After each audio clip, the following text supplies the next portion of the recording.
Rajiv Swagruha corporation అభివృద్ధి చేసిన లేఅవుట్లలో ఇల్లు కట్టుకోవడానికి అనువైన ప్లాట్లను బహిరంగ వేలం ద్వారా విక్రయించనున్నారు. నగరానికి సమీపంలో ఉన్న తొర్రూర్, బహదూర్పల్లి, కుర్ముల్గూడ ప్రాంతాల్లోని 163 ఓపెన్ ప్లాట్లను నవంబర్ 17, 18 తేదీల్లో బహిరంగ వేలం ద్వారా విక్రయిస్తున్నారు. ఔటర్ రింగ్ రోడ్డుకు అతి చేరువలోని తొర్రూర్ ప్రాంతంలో 200 నుంచి 500 చదరపు అడుగుల విస్తీర్ణంలో ఉన్న 125 ప్లాట్లను విక్రయించనున్నారు. కుర్ముల్గూడలో 200 నుంచి 300 చదరపు గజాల విస్తీర్ణంలోని 25 ప్లాట్లను, బహదూర్పల్లిలో 200 నుంచి 1000 గజాల్లోపు 13 ప్లాట్లను అమ్ముతున్నారు.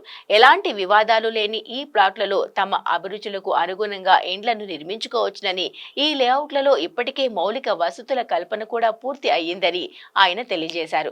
ఈ ప్లాట్లు కొనుగోలుకు ఆసక్తి ఉన్నవారు ఈ నెల 15వ తేదీ లోపు దరఖాస్తు చేసుకోవాలని మేనేజింగ్ డైరెక్టర్ వివరించారు.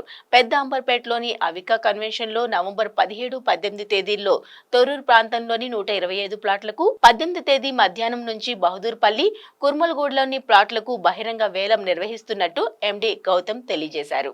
రాజీవ్ స్వగృహ కార్పొరేషన్ ఆధ్వర్యంలో ఓపెన్ ప్లాట్ల విక్రయాలపై అనేక మంది ఆసక్తి కనబరుస్తున్నారు. తొర్రూరులోని ప్రాజెక్ట్ సైట్ లోని ప్లాట్లను స్వయంగా చూసుకుని నచ్చిన ప్లాట్ల నెంబర్లను నోట్ చేసుకుంటున్నారు. ముఖ్యంగా మౌలిక సదుపాయాల గురించి వాకప్ చేస్తూ ఇప్పటికే ఈ లేఅవుట్ లో ఇండ్లు కట్టుకుని నివసిస్తున్న వారితో మాట్లాడడంతో పాటు ప్లాట్ల వాస్తును చూసుకున్నారు. తొర్రూరు లేఅవుట్ లో ఉన్న 885 ప్లాట్లలో విడతల వారీగా ఇప్పటి వరకు 517 ప్లాట్లను విక్రయించారు. మిగిలిన వాటిలో ప్రస్తుతం 125 ప్లాట్లకు బహిరంగ వేలం నిర్వహిస్తున్నారు. ఈ ప్రాంతంలో గృహ అవసరాల భూములకున్న డిమాండ్ ఉండడంతో శరవేగంగా అభివృద్ధి చెందుతున్న నేపథ్యంలో కొనుగోలుదారులు ఆసక్తి కనబరుస్తున్నారు.